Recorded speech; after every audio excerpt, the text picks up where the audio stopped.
शुरू करती हूँ अल्लाह के बाबरकत नाम से जो इंतहाई आली रुतबा और बहुत जलीलुल कदर है। सब तारीफें मेरे रब्बुल इज़्ज़त के लिए हैं। अस्सलातु वस्सलामु अलैका या सय्यदी या रसूल अल्लाह सल्लल्लाहु अलैहि वसल्लम।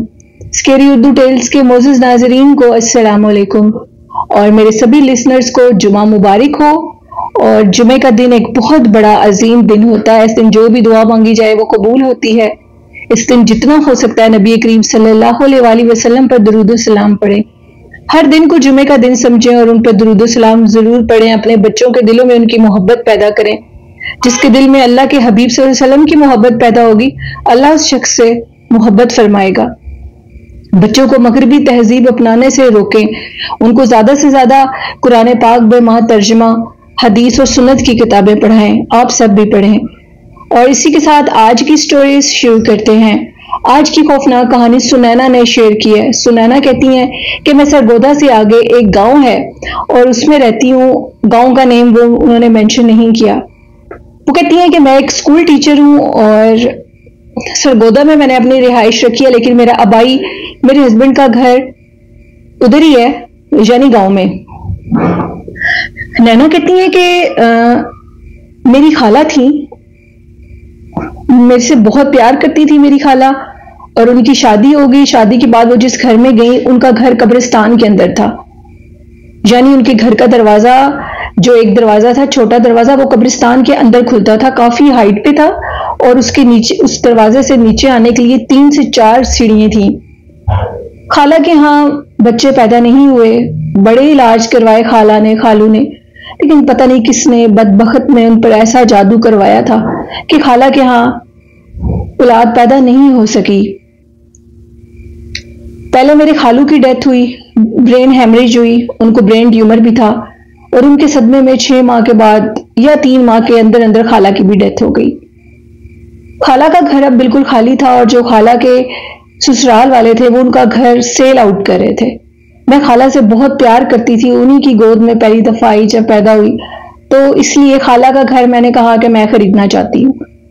मेरे हस्बैंड ने मेरी उसमें बहुत हेल्प की। मैं एक स्कूल टीचर कह रही हूँ, यूनिवर्सिटी में वो लेक्चरशिप करती हैं और उधर ही से भी मुझे अच्छी खासी पे मेरी आती है।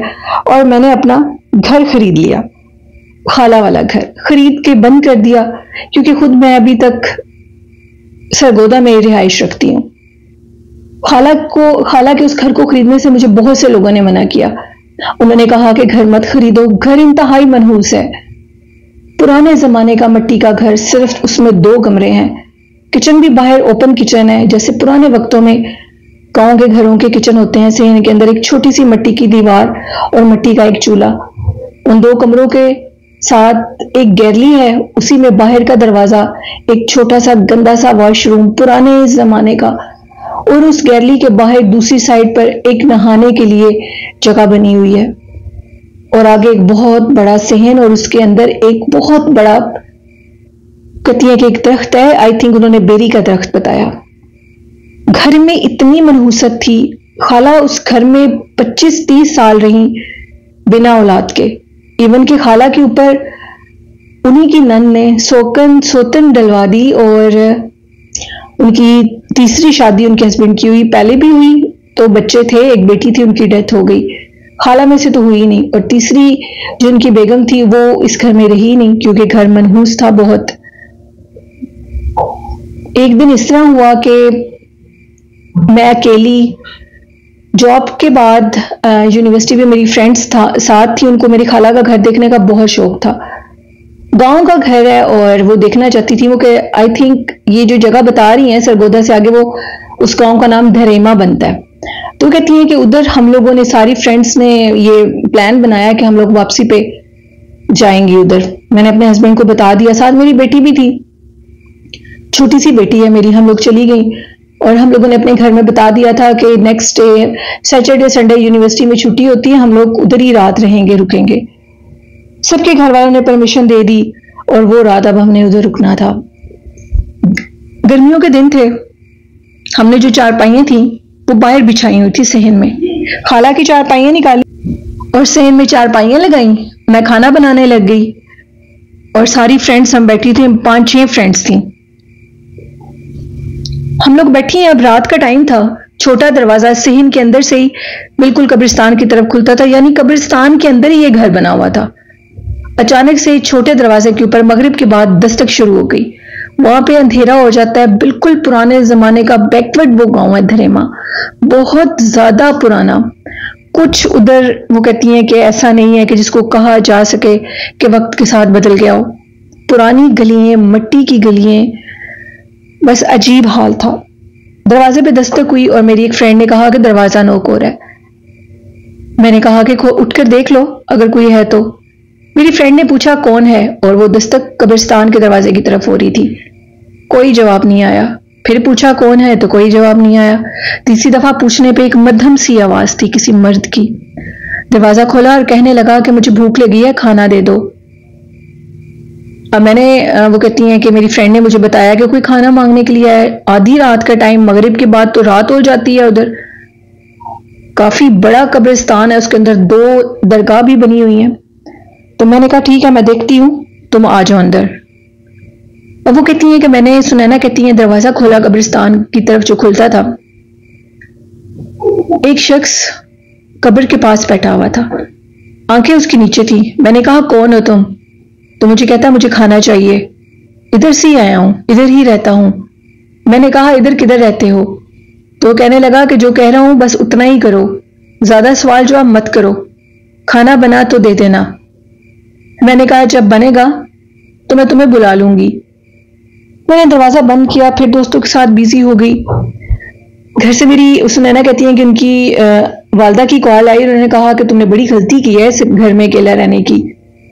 मुझे भी तुम्हारे हस्बैंड की कॉल आई थी, उन्होंने कहा कि सुनैना अपनी फ्रेंड्स के साथ उधर खाला वाले घर में अकेली है। तुम्हें हम ये बता चुके हैं कि वो एक मनहूस घर है। पहले तुमने इस घर को खरीदा अपनी मर्जी से और अब तुम इस घर में रहने के लिए चली गई हो। तुम अपने साथ बाकी की जो तुम्हारी दोस्तें हैं उनके ऊपर भी कुछ ना कुछ करवाओगी।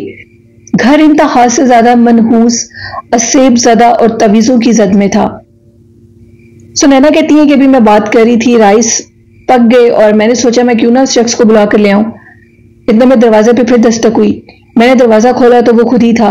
उसकी आंखें रेड कलर की थी, चमक रही थी, ऐसे जैसे जानवरों की आइज होती हैं और उसमें से रोशनी निकलती, ऐसी थी। मैंने उसको प्लेट में खाना दिया, हाथ में मेरे मोबाइल की टॉर्च थी क्योंकि बाहर अंधेरा था। उसकी आंखें सिर्फ चमक रही थी। ये मंजर इंतहाई हैरानकुन था। मेरी एक दोस्त भी मेरे साथ थी और वो मुझे देखकर कहती कि ये मामला कुछ ठीक नहीं लग रहा, जल्दी से दरवाजे को बंद कर दो। सुनैना कहती है कि हम लोगों का जो सिस्टम है वो पीरी मुरीदी वाला है। मैंने कहा कि तुम अंदर चलो, मैं देखती हूँ। मैं दरवाजे में ही खड़ी रही। सीढ़ियां, 4 से 5 सीढ़ियां चढ़कर ऊपर आते हैं और वो शख्स नीचे कब्रिस्तान में था और कब्रिस्तान की मिट्टी इंतहाई नरम होती है, नीचे बैठती रहती है। उस शख्स ने इतनी ऊंचाई से मेरे से राइस पकड़े और मैं काफी हैरान थी कि इसकी हाइट इतनी लंबी कैसे है। अब मैंने देखा कि वो मुझसे राइस पकड़कर, चावल पकड़कर कब्रिस्तान के अंदर जा रहा है। मैंने मोबाइल की टॉर्च की तो वो सीधा, वो कहती है कि जिधर खाला की कब्र थी, खाला की कब्र भी उधर ही है बाहर। इनकी सुनैना कहती है उनकी नानी की, उनके खालू की, उनके बाकी जो फुफ्फो है उनकी सबकी कब्रें उधर हैं। और वो सीधा खाला की कब्र की तरफ गया। मैं टॉर्च की रोशनी से देख रही थी। मैंने टॉर्च को मजीद और आगे किया तो देखा कि वो मेरी खाला की कब्र के पास बैठा था और वो राइस ऐसे खा रहा था जैसे कोई जानवर हो। ये मंजर देखकर मैं डर गई। मैंने जल्दी से दरवाजे को बंद किया और अपनी फ्रेंड से कहा कि आइंदा हम ऐसी गलती नहीं करेंगे। सारी रात हम लोग उधर सोए और दरख्त से ऊपर कुछ ना कुछ गिरता रहा, अजीबो गरीब किस्म की चीजें, कभी कुछ, कभी पत्थर, कभी क्या, अजीबो गरीब सरगोशियों की आवाजें, किसी का बोलना, बातें करना, ढेर सारे लोगों का इकट्ठा होना। और ये महसूस हो रहा था कि जैसे किसी को अच्छा नहीं लगा हम लोग इधर आए हैं। सुबह हुई, हम लोगों ने जल्दी से नाश्ता किया और फटाफट उधर से निकल गए। जब मैं दरवाजा बंद करी थी दूसरी तरफ से और हमने कब्रिस्तान के रास्ते से निकल कर जाना था और कब्रिस्तान के रास्ते से हम लोग आए थे क्योंकि जो दूसरा मेन दरवाजा था वो इंतहाई खस्ता हाल और वो गलियां इतनी खराब और गंदी, जगह जगह पर पानी इकट्ठा हुआ, कूड़ा पड़ा हुआ, वहां से गुजरने का तो सवाल ही नहीं पैदा होता था। इसलिए हमें कब्रिस्तान के रास्ते से ही जाना था। जब मैंने सारी फ्रेंड्स को नीचे उतारा और खुद दरवाजे लॉक कर रही थी, बड़े शौक से मैंने इस घर को खरीदा। मुझे खाला नजर आती हैं हर जगह पर, वो मुझसे मेरी वालदा की तरह प्यार करती थी। जब मैंने दरवाजा बंद किया तो वाज़िया तौर पर मुझे लगा कि जैसे खाला के सेहन के अंदर खाला खड़ी हूं और मैंने वाज़ेह तौर पे देखा वो दरख्त के नीचे खड़ी थी। उन्हीं की शक्ल, वही हूबहू कपड़े जब उनकी डेथ हुई थी जो उन्होंने पहने थे। वो मंजर देखकर मैंने जल्दी से दरवाजे को बंद कर दिया। मेरा दिल जोरों से धड़क रहा था। सीढ़ियों से पता नहीं मैं कैसे बोझल हाल नीचे उतरी। खाला की कब्र की तरफ देखा और इतनी हिम्मत नहीं थी कि उनकी कब्र पर जाकर फातिहा खानी कर सकूं। इंतहाई खौफजदा हो गई थी कि ये सारा मंजर क्या है। उस घर को खरीदे मुझे 8-9 माह गुजर गए हैं।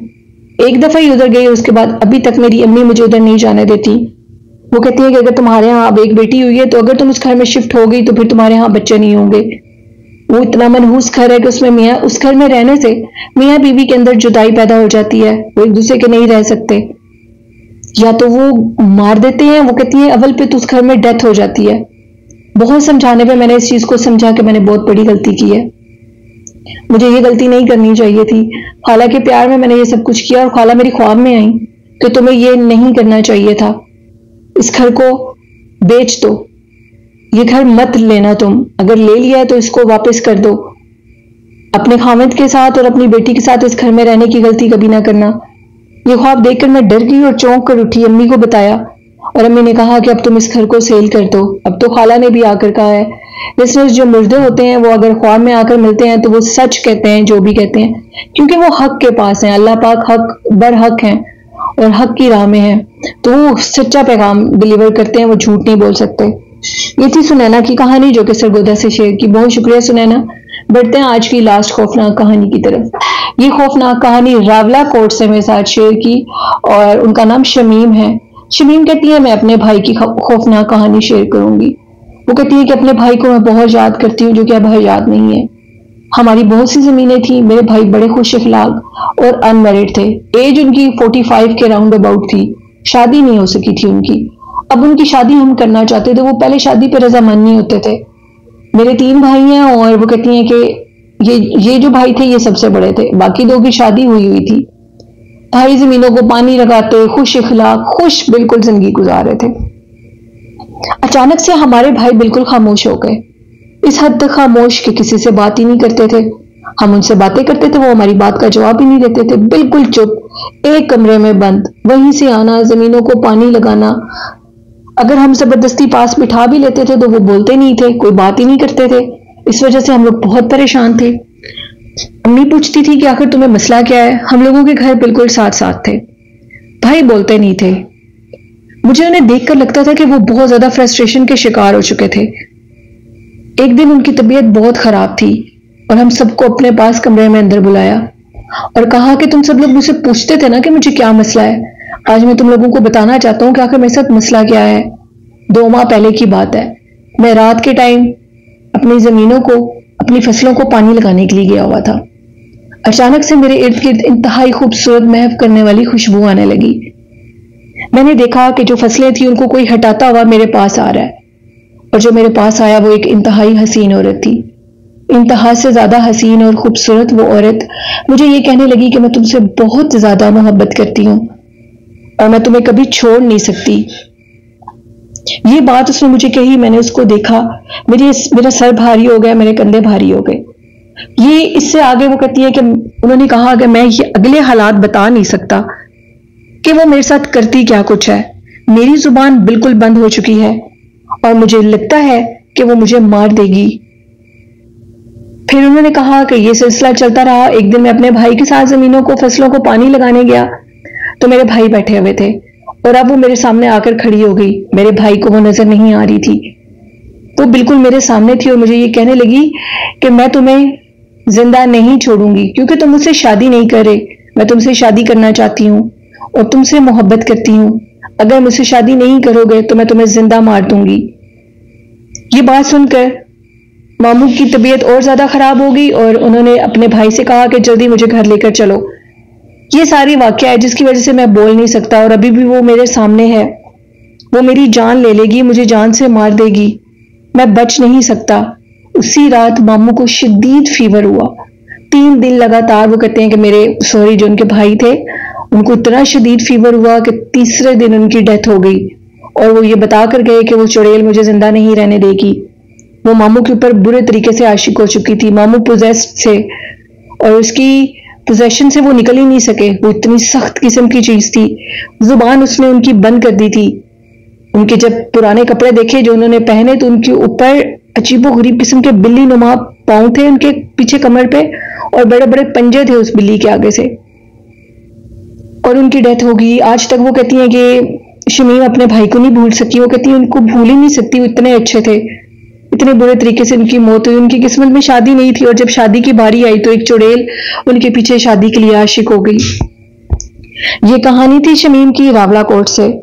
बढ़ते हैं आज की लास्ट खौफनाक कहानी की तरफ। ये खौफनाक कहानी मेरे साथ शेयर की है सुंबल ने, और सुंबल कहती हैं कि मेरे भाई के ऊपर शदीद काला जादू किसी ने करवाया। काला जादू इस हद तक था कि भाई कमरे में कैद हो चुके थे, कोई काम नहीं करते थे, सारा दिन सिर्फ मोबाइल इस्तेमाल करते थे, पढ़ाई छोड़ दी, बाहर निकलना आना छोड़ दिया।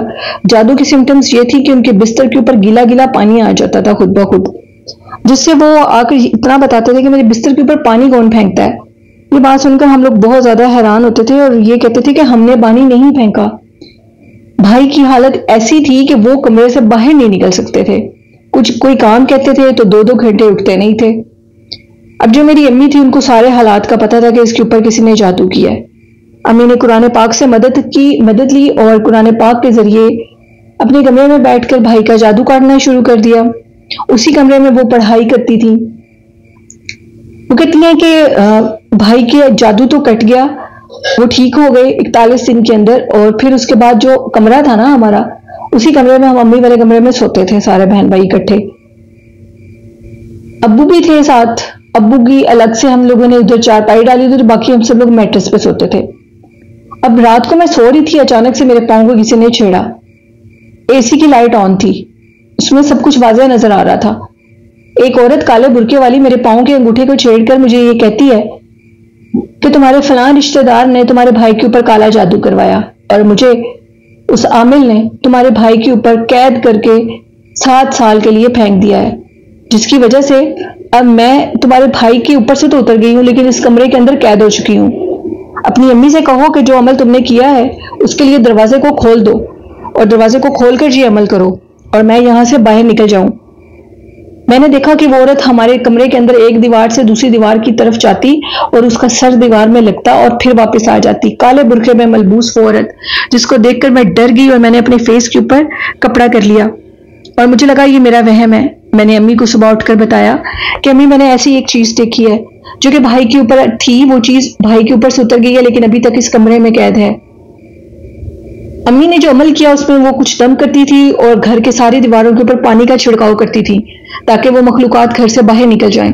लेकिन जब इस कमरे के अंदर बैठ के वो जादू काटती थी तो वो मखलूक कमरे के अंदर कैद थी। 2-3 मखलूकात मेरे भाई के ऊपर जादू के जरिए डाली गई। भाई ठीक हो गया, बाहर चले गए। फिर अम्मी ने वो अमल एक दिन दोबारा किया और उसी कमरे का दरवाजा इधर से बंद करके दूसरी तरफ से खोल दिया और कहा कि तू जो भी मखलूक है अल्लाह की, निकल जा, मैंने तुझे आजाद किया, मैं तुझे कैद नहीं करूंगी। ये बात 3 दिन लगातार अम्मी ने की और वो उस कमरे से निकल गई। सुंबल कहती है कल मैंने सिद्रा की स्टोरी सुनी और ये बिल्कुल हकीकत है, हमारे घर में भी ये वाकया पेश आया। जादू के सिम्टम्स, जिन्नात, आफत, देव, बला जो भी होती है उनके सिम्टम्स सेम होती हैं। वो कहती है फिर वो काले बुरखे वाली औरत हमारे घर से निकल गई और हम लोगों का घर बिल्कुल क्लियर हो गया। भाई ठीक हो गए माशाल्लाह। जादू अगर आप पर होता है तो उसका फिल फौर इलाज करवाएं, क्योंकि आप लोग खुद भी जानते हैं कि जादू जब होता है तो उसके सिम्टम्स बिल्कुल और होती हैं। लोग इंतजार में रहते हैं कि हम ऐसे कर लेंगे, वैसे कर लेंगे, हम ठीक हो जाएंगे, हमारा वहम है, जादू कोई वजूद नहीं रखता। तो ये बिल्कुल गलत है। बेहतर है कि वक्त को जाया किए बिना, अपने पैसों के मुतालिक सोचे बिना किसी अच्छे ऑथेंटिक आमिल से अपना इलाज करवाएं और अपने आप को फौरन ठीक कर लें, क्योंकि पछतावे से बेहतर है कि आप इलाज करवा लें। पैसा आने जाने वाली चीज है। ये कहानी थी सुंबल की जो कि उन्होंने मेरे साथ शेयर की। बहुत शुक्रिया सुंबल। ये थी आज की खौफनाक कहानियां। कैसी लगी आपको मेरे लिसनर्स को? अपना फीडबैक जरूर दीजिएगा।